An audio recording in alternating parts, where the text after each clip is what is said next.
nag-aaway siya. Before, Hold up yan. ngayon, nakaraan lang wala. Kasi siya nagawin ganun, grabe. At nakapagtataka, wala raw nawala sa mga mahahalagang gamit ni John, gaya ng dalawa niyang cellphone. Patuloy ang investigasyon ng pulisya sa krimen.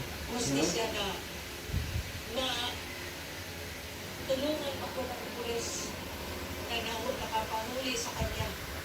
Yung CCTV doon na nakaano kung saan siya dito sa buong Laguna, sana maano siya sa CCTV.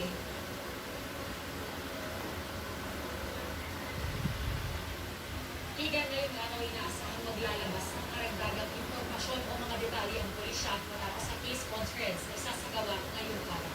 Yan ang unang balita mula rito sa Calamba, Laguna. Darling, right? Buong puso para sa baby. Sinampahan na ng reklamo ang 14 taong kasama sa posisyon at karyawan o barangay Basak sa Nicolas, Cebu City. Pinagpapaliwanag din ang kapitan Exercise, exercise, exercise. Exercise, exercise. Ay, apa lagi? Ating,